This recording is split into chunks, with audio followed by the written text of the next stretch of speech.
ஜெய் பீம், வணக்கம். நான் அருண் சித்தார்த், சர்வஜன அதிகாரம் கட்சியின் யாழ் மாவட்ட அமைப்பாளர். கடந்த புதன்கிழமை எமது அலுவலகத்துக்கும் வீட்டுக்கும் எனக்கும் எனது குடும்பத்தினருக்கும்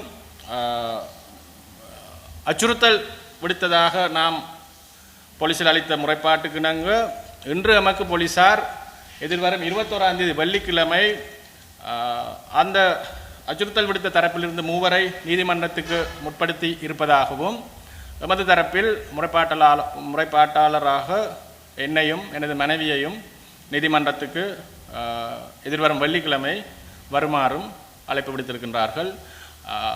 இந்த இக்கட்டான காலகட்டத்தில் எமது பாதுகாப்புக்கு அச்சுறுத்தல் ஏற்படும் பொழுது உடனடியாக எந்தவிதமான பாராபட்சமும் இல்லாமல் விசாரணைகளை மேற்கொண்டு நடவடிக்கை எடுத்ததற்காக நீதிமன்றத்துக்கு பாரப்படுத்தியதற்காக நாம் முதல்ல போலீஸ் டிபார்ட்மெண்ட்டுக்கு, போலீஸ் திணைக்களத்துக்கு நன்றி கூறுகின்றோம். இந்த அரசுக்கும் நன்றி கூறுகின்றோம். ஆனால் இந்த பிரச்சனை நடந்து கொண்டிருக்க நேற்று முந்த நாள் புனர்வாழ்வு அளிக்கப்பட்ட தமிழீழ விடுதலை புலிகள் கட்சியின் செயலாளர் நாயகம் Kandasamy Inbarasa, rehabilitated liberation tigers of Tamileelam party என்று தானே அவர் சொல்றார். இது ஒரு பதிவு செய்யப்பட்ட கட்சி என்று சொல்றார். ஜெயபாலண்ட தேசம் நெட் இன்டர்நெட் என்கின்ற ஒரு ஊடகத்துக்கு கொடுத்த லண்டனில் இருந்து செயல்படும் தேசம் நெட் என்கின்ற பிரபலமான ஒரு சமூக வலைத்தள ஊடகத்துக்கு அவர்கள் புலிகள் இருந்த காலத்திலேயும் எந்த விதமான பாரபட்சமும் இல்லாமல் அனைவரது கருத்துகளையும் இடம் கொடுத்தவர்களாக அறியப்பட்டவர்கள். அந்த ஊடகத்துக்கு வழங்கிய நேர்காணலில் இவர் பதியப்பட்ட கட்சியாக சொல்கின்றார். இப்போ இவர் எந்தவித பயமும் இல்லாமல் சமூக ஊடகத்தில் என்னை கொல்லுவேன் என மிரட்டுகின்றார். காரணம், நான் புலிகளுக்கு எதிராக அரசியல் செய்கிறேன் என கூறுகின்றார். இது ஒரு கேளுங்க, ஒரு 3 நிமிஷம். அதெல்லாம் இல்ல, நாட்டுக்குத்தான் ஆதரவா எம்பிபி அரசாங்கம் இந்த நாட்டை சரியா கொண்டு போகணும். உங்களை பல குள்ள நெறி கூட்டங்கள் தான் அந்த நாட்டை குழப்புறேன். ஏன்னா உங்களை பல ஆக்கள் இருந்தா தானே டக்ளஸ் கர்ணா புள்ளியான் நீங்க இருந்தா தானே அந்த நாட்டுல உலக காலம் இப்ப பார்க்கக்குள்ள உலக காலம் யுத்தம் நடந்தா உங்களை பல விட்டு கொடுக்கலால. ஆனா இப்போ சரியான ஜனாதிபதி வந்திருக்குன்னு தான் நான் நினைக்கிறேன். என்ன வந்தது கூட உங்களுக்கு இடம் இல்லை. ஏன்னா நீங்க இப்படித்தானே சொல்லி அரசியல் செய்தி அரசாங்கத்துல மக்களை திஞ்ச யாழ்ப்பாணத்துல வந்து வேட்டையாடுற, எங்கட பெண்களை பிடிச்சி இராணுவத்துக்கு கற்பழிக்க அவனுக்கு கொடுக்குற. அந்த நேரம் உங்களோட ஊராக்கள் தான் இந்தியா இராணுவத்துக்கு கொடுத்தது.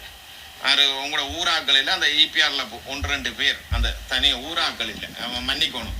உங்களோட ஊர்ல இருந்த ஒரு சிலர் கொடுத்ததுக்கு தான் மரண தண்டனை கொடுத்தது. சரியா? அந்த நேரம் அப்ப நீங்கள் செய்த பிழைகள்ல மறைக்கிறதுக்காக நீங்கள் அரசாங்கத்தோட இருந்து செயல்பட்டு யாழ்ப்பாணத்து மக்களோட வந்து வேட்டையாடுறோம். உங்களோட தேவைகளை முடிக்கிறது. அங்கே போய் ஸ்விம்மிங் பூலும் குடியும் வெறியும் கிளப்பில் போய் ஆட்டங்களும் பாட்டங்களும் கொழும்புல தெற்குல இப்படி வாழ்ந்து கொண்டு நீங்கள் தான் டக்ளஸ் நீங்கள் எல்லாரும். இப்போ வந்து உங்களுக்கு இதெல்லாம் இல்லைன்றோன்னே இப்போ காக்கா பிடிக்கிறீங்க. அரசாங்கத்திலையும் குற்றஞ்சொல்லி, புலிகள்லையும் குற்றஞ்சொல்லி, மக்கள்லையும் குற்றஞ்சொல்லி. அப்போ நீ யாரு? நீ ஏவன்? நீ எந்த நாட்டை சேர்ந்தவன்? என்னடா உன்ன நீ சொல்றது கேட்கறதுக்கு என்ன பைத்தியம்? நீ யாரு? நீ ஒரு இயக்கத்தை போராடினியா? நீ ஒரு அமைப்பில் இருந்தியா? இல்லை இராணுவத்தில் இருந்தியா? அதை சொல்லு. இல்லை அரசாங்கத்தில் ஒரு மினிஸ்டரா இருந்தியா? நீ ஒரு தனி நபர்றா. நீ யார்றா? நீ என்னன்றா விடுதலை புலிகளுக்கு எதிர்ப்பா அரசியல் செய்வாய்? எங்கட மக்களுக்கு எதிர்ப்பா அரசியல் செய்வா? புலிகள் ஆறடா கொண்ட ஒரு விவரத்தை காட்டுறா. நீ ஒற்றுவனா பேரோட காட்டு. இந்நேரம் அந்த இயக்கம் மரண தண்டனை கொடுத்தா அது பப்ளிக். அல்பர்ட் துரையப்பா தொடக்கம் கடந்த புத்திஜீவியல் சட்டத்தரணிகள் இருந்து எங்கட மக்களை காட்டி கொடுத்த துரோகிகளுக்கு கொடுத்தேன். நான் சொன்னேன் செல்லக்கிளியா அம்மாண்ட அண்ணனே சுட்டை செட்டின்னு. அது மட்டுமா அந்த நேரத்தில் ஆரம்ப காலத்துல இயக்கத்துக்குள்ளேயே ஒரு பிளவை கொண்டு வந்து இப்ப கர்ணா கொண்டு வந்த மாதிரி பிரதேசவாதம் மட்டக்களப்பு கொண்டு வந்து அது மைக்கல் சொல்லி ஆரம்பம் 80ஆம் ஆண்டுக்கு முதல் 80 அப்படி இருக்கும் அன்னைகள் அவர் இயக்கத்துல இருந்த ஆவணங்களை எல்லாம் கொண்டு போயிட்டு தான் பிரிஞ்சு செயல்பட பிறந்த தலைவருக்கு எதிராக மட்டக்களப்பில் போயிருந்து செயல்பட 80க்கு முதல் மைக்கேல் அவருக்கு மரண தண்டனை கொடுத்தது. ஏன்னா ஒரு பிரதேசவாதத்தை எங்கட மக்கள் சமூகத்தை குழப்புற மாதிரி சில போராட்டத்துக்குள்ளே இருந்தோட போராட்டத்தை குழப்ப எங்கட கட்சியில இருந்து ஒருவன் பிரிஞ்சு போய் அவன் செயல்பட்ட அவனுக்கு ஏதாவது ஒரு சட்ட ரீதியான நடவடிக்கை எப்போ எடுக்கலாம். ஆனா நாங்கள் புலியா இருந்தா ஆயுத ரீதியா இருந்தா மரண தண்டனை கொடுப்போம். வேற என்ன செய்யறது? இதைத்தான் இயக்கம் செய்து வந்து இது விளையாண்டு நீ நிற்கிற இருந்து நிறுத்திக்கொள் அறிஞ்சு தாத்தன். இதான் கடைசி முதல் நிறுத்திக்கொள். நான் கட்டும் அவசரமாக கதைக்கணும், அவசரமாக கதைக்க சரியா? இந்த அதில் கடைசியில் சொல்கிறதா நிறுத்திக்கொள் அருண் சித்தார்த், கடைசி வார்னிங். சரியா? அப்போ இப்போ இதில் இருக்கிற ரெண்டு பிரச்சனை முதலாவது நாங்கள் தேர்தல் திணைக்களத்தின் கேட்குறோம். புனர்வாழ்வு அளிக்கப்பட்ட தமிழீழ விடுதலை புலிகள் கட்சியின் செயலாளர் நாயகம் பதிவு செய்யப்பட்ட தனது கட்சி என்று பொதுவழியில் இவர் சொல்கின்றார். ஒருவேளை இவர் வெளிநாடுகளில் இருக்கிற தமிழர்களிடம் காசு வாங்குவதற்காக, புலி ஆதரவாளர்களிடம் காசு பெறுவதற்காக பதியப்படாத ஒரு கட்சியை இந்த பேரை பாவிக்கிறாரோ தெரியல எங்களுக்கு. ஆனால் தேர்தல் திணைக்களம் இவர் பகிரங்கமாக இது பதியப்பட்ட கட்சி என்று சொல்றதால 1978ஆம் ஆண்டு மே 18 பாராளுமன்றத்தினூடாக இந்த நாட்டில் பயங்கரவாதிகளாக தடை செய்யப்பட்ட புலிகளின் பெயரில் எவ்வாறு ஒரு கட்சி நீங்கள் பதிவு செய்து கொடுத்திருந்தால் ரைட். ஸோ இது தொடர்பான விசாரணைகள் உடனடியாக ஆரம்பிக்கப்பட வேணும். ரெண்டாவது, இவர் தான் ஒரு 13 வயசுல புலிகளுக்கு போய் சேர்ந்த ஒரு சிறார் போராளி என்று சொல்கிறார். போராளி இல்லை, இவர் பயங்கரவாதி. உலக நாடுகள் எல்லாம் யுனிசெஃப் வரைக்கும் சிறுவர் படையணியில் பலாத்காரமாக சிறார்களை இவர் விரும்பி போனாலும் விரும்பாமல் போனாலும் அது பலாத்காரம் என்றுதான் கொல்லப்படும். 13 வயசுல ஒரு ஆளுக்கு ஆயுதம் கையில் கொடுக்கிறது, 18 வயதுக்கு கீழ்பட்டவர்களுக்கு கையில் ஆயுதம் கொடுப்பது சர்வதேச ரீதியாக மிக கொடிய ஒரு குற்றமாகும். ஸோ அந்த குற்றத்தை இவர் ஒத்துக்கொள்கின்றார். இவருடைய அமைப்பு செய்திருக்கிறதா? இவர் 13 வயசுல இவர் ஆயுதம் கையில் எடுத்து சொல்கின்றார். ஆகவே சர்வதேச நாடுகள் முன்வைத்த குற்றம் முன்னாள் புலி ஒருவரால் ஏற்றுக்கொள்ளப்பட்டிருக்கின்றது. இதை ஆதாரமாக கொண்டு மேலதிக விசாரணைகளை நடத்துமாறு தேசிய சர்வதேச அமைப்புகளிடம் கோரிக்கை விடுக்கிறோம். அடுத்தது இவர் சொல்றார், இன்று புலிகள் இருந்திருந்தால் அருண் சித்தார்த் இல்லை எவனும், அருண் சித்தார்த் நீ கொழும்பு இல்லை, யாழ்ப்பாணம் இல்லை, ஐரோப்பா இல்லை, எங்கேயுமே நீ வாழ முடியாது. புலிகளுக்கு எதிராக கதைச்சா மண்டதான் என்று காட்டுறார். போராட்டத்தை வளர்க்கணுமெண்டா நாங்கள் களைகளை எடுக்கத்தான் வேணுமா? புலிகள் இன்னும் இருக்கு என்று இவர் இதுல மிக தெளிவாக அறிக்கை விட்டிருக்கிறார். அப்ப இந்த அரசு புலிகள் அழிக்கப்பட்டது என்று 2009ஆம் ஆண்டு சொல்லுது.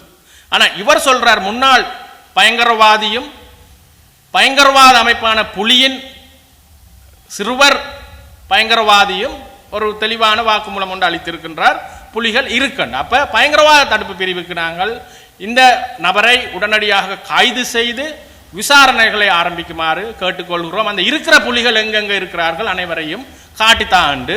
ஏனண்டா புனர்வாழ்வில் 12,000 பேர்ல முக்காவாசி பேர் எல்லாரையும் மெட்டமெட்டாக்களை காட்டி கொடுத்து தான் வெளியில வந்தவர்கள். அப்ப இவர் உட்பட அப்ப இவர் காட்டி தருவார், நீங்க கேளுங்க எங்க மிச்ச புலிகள் இருக்கிறோம். இரண்டாவது, தலைவர் இருக்கின்றார் என்று சொல்கின்றார், பிரபாகரனும் இன்னும் இறக்கவில்லை என்று சொல்கின்றார். இந்த நாட்டு அரசாங்கம் பிரபாகரன் மே 18ஆம் தேதி 2009ஆம் ஆண்டு இறந்ததாக அறிவித்திருக்கு. இவர் இல்லை என்கிறார். பிரபாகரன் இருக்கிறார் இல்லை என்று சர்ச்சை நீண்ட காலமாக போய் கொண்டிருக்குது. ஆகவே பிரபாகரன் இருக்கிறார் என்று சொல்கின்ற இந்த நபரை பிரபாகரன் எங்க இருக்கிறார் என்று இந்த மாதிரியான பயங்கரவாதிகள் இன்றைக்கு 32 மேற்பட்ட நாடுகள் 2025 ஆகியும் இந்த புலிகள் அமைப்பை தமது தடை நீக்காமல் பயங்கரவாத பட்டியலை வைத்திருப்பதற்கான காரணம் தமிழர்கள் வாழ்கின்ற இந்தியா உட்பட, மலேசியா உட்பட, சிங்கப்பூர் உட்பட இவர்கள் இன்னும் ஜனநாயக ரீதியாக நாகரீக உலகத்துக்கு வரல். இவர்கள்ட்ட இன்னும் அந்த பாசிச கொடூர கொலை மென்டாலிட்டி ஆட்டிடியூட்டோட அந்த மனப்பான்குடன் தான் இவர்கள் வாழ்ந்து கொண்டிருக்கிறார்கள் என்றதுக்கு சகல நாடுகளும் புலிகளை தடை செய்த சகல நாடுகளின் புலனாய்வு அறிக்கைகளும் இட்டை வரை இருக்கு. ரைட். அப்ப அதை விட இன்றைக்கு சமகாலத்தில் இருக்கிற இவற்றை வாக்குமூலத்தோட அடிப்படையா நீங்க எடுத்துக்கொள்ளலாம். மிக பிரதானமான காரணம் அரசுக்கு நாங்க சொல்லிக் கொள்றோம், நீங்கள் அரசியலமைப்பு சட்டத்தை மீறி சட்ட விரோதமாக தடை செய்யப்பட்ட ஒரு அமைப்பை கொண்டாடுவதற்கு அனுமதி அளித்ததன் மூலம்தான் இந்த நிலைமை இன்று தோன்றி இருக்கின்றது. ரைட். மாவீரர் என்று சொல்லப்படுபவர் யார்? இந்த செத்த சனங்களா, ஏனைய அமைப்புகளில் இருந்தவர்களா? யுத்தத்தால கொல்லப்பட்டவர்களை நினைவேந்துவதானால் ஏனைய அமைப்புகளில் இருந்து 37 அமைப்புகள் இங்கு இருந்தது. அந்த அமைப்புல புலிகளால கொல்லப்பட்ட மக்களை அங்க இருந்திருக்கணும், சாமானிய மக்களுடைய படங்கள் அங்க இருந்திருக்க வேணும், முஸ்லிம் மக்களுடைய படங்கள் அங்க இருந்திருக்க வேணும், சிங்கள மக்களுடைய படங்கள் அங்க இருந்திருக்கணும். அங்க எதுவுமே கிடையாது. வெறுமனவே ஏனையவர்களை கொலை செய்த புலிகளின் உறுப்பினர்களைத்தான் நீங்கள் கொண்டாடுவதற்கு அனுமதி அளித்திருக்கின்றீர்கள். அது அரசியலமைப்பை மீறும் செயலாகும். அரசியலமைப்புக்கு சட்ட விரோதமான செயலாகும். அரசியல் அமைப்பை நீங்க வயலேட் பண்றீங்க, கான்ஸ்டிடியூஷனல் வயலேஷன் ஒன்று. ஏனென்றா புலிகள் என்கின்ற அமைப்பு இந்த நாட்டில் இன்னமும் இந்த நிமிடம் வரை பயங்கரவாதிகளாக தடை செய்யப்பட்டிருக்கு. ஒன்று நீங்க இவரோட தடையை நீக்கி, இப்ப நீங்கள் ஜேவிபி என்று சொல்லப்படும் உங்களோட தாய் கட்சி என்பிபி அரசாங்கத்தின் ஜேவிபி இறந்த உறுப்பினர்களை நீங்க இல்மா விருது என்று கொண்டாடுறீங்க. ஓகே, அது இல்ல, அதுக்கு எந்த விதமான சட்ட பிரச்சனையும் இல்லை. என்னன்னா ஜேவிபி இன்றைக்கு ஒரு ஜனநாயக கட்சி, தடை அகற்றப்பட்டிருக்கின்றது, தடை செய்யப்பட்ட அமைப்பு இல்லை. ஆகவே நீங்க கொண்டாடுங்க. சோ அதே மாதிரி இவைகளுக்கு நீங்க தடையை நீக்கி விடுங்க, அவர்கள் கொண்டாடட்டும், பிரச்சனை இல்லை. தடையை வைத்துக் கொண்டு அரசியலமைப்பால பயங்கரவாதிகளாக பாராளுமன்றத்தினூடாக சட்டமூல விசேட சட்டமூலத்தினூடாக தடை செய்யப்பட்டிருக்கின்ற அமைப்பை நீங்க கொண்டாட அனுமதி அளிப்பது அரசியல் அமைப்புக்கு விரோதமாகும். மூன்றாவது, இவர்கள் எங்கள் வீடுகளில் கொலை செய்திருக்கின்றார்கள், எமது வீட்டு உறுப்பினர்களை படுகொலை செய்திருக்கின்றார். நாங்கள் அந்த படுகொலை செய்யப்பட்ட எமது உறுப்பினர்களை நினைவேந்த துணுக்காய்க்கு போகல, துணுக்காயில தான் கொண்டு போய் 3000க்கும் மேற்பட்ட தமிழ் மக்களை எமது வீட்டு உறுப்பினர்கள் உட்பட வைத்து இந்த கொடூர பாசிச புலிகளால் கொல்லப்பட்டார். அங்க நாங்கள் ஒரு மொழிதிரி கொடுத்து தான் நாங்களும் போனோம். ஆனால் அங்க இருக்கின்ற கஜேந்திரகுமார் பொன்னம்பலத்தின் கட்சியை சேர்ந்த ஆனந்த பிரசாத் என்கின்ற இந்த நபரின் தலைமையில முன்னாள் புலிகள், இதே மாதிரி முன்னாள் பாசிச புனர்வாழ்வு அளிக்கப்பட்ட புலிகள் 15 பேருக்கு மேற்பட்டவர்கள் தடுத்து நிறுத்தி எம்மை தாக்குவதற்கு முயற்சித்தார்கள் என்ற இதில் இருந்த மைக்கை புடுங்கி எறிந்தார்கள். ஆபாசமாக ஒரு பெண் இருப்பது தெரியாமல் மிக ஆபாசமாக இருந்து மனைவியுடன் அடியே புடிய இவர் பேசியிருக்கின்றார். அப்ப ஏனைய தமிழ் மக்கள் யோசிங்க, இவர்கள் கொலை செய்தவர்களின் எங்கட வீட்டில் கொலை செய்தவன் உயிர் இல்லையா? அப்ப நாங்கள் எங்களுக்கு ஏன் அந்த நினைவேந்தல் மறுக்கப்படுகிறது? இவர்களுக்கு மட்டும் எவ்வாறு இந்த நினைவேந்தல் அனுமதிக்கப்படுகிறது?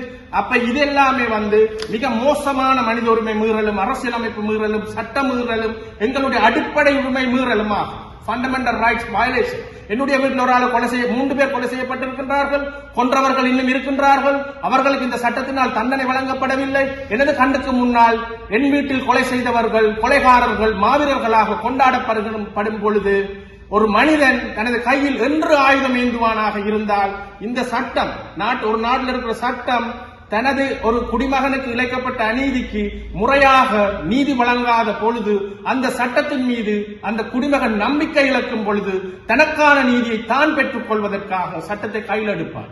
அப்ப அது ஒரு நாட்டுக்கு மிகவும் மோசமான ஒரு முன்னுதாரணமாக அமையும். ஆகவே தடை செய்யப்பட்ட அமைப்பை நினைவேந்த அனுமதிப்பதன் ஊடாக நீங்கள் பாரிய சட்டமீறல் செய்கின்றீர்கள்.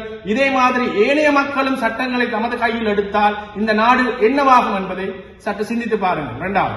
3வது, நேற்று திருகோணமலையில இது ஒரு பௌத்த நாடாக இருந்தும் ஒரு புத்தர் சிலையை அனுமதி இல்லாமல் வைத்ததற்காக அகற்றப்பட்டிருக்கின்றது. ஒரு விகாரை ஒன்று கட்டப்படுவதாகவும் அங்கு புத்தர் சிலை ஒன்று வைக்க அனுமதியின்றி வைக்க முயற்சித்ததால அதை அகற்றுவதற்காக நேற்று ஒரு செய்தி ஒன்று அடிபட்டுக் கொண்டிருந்தது.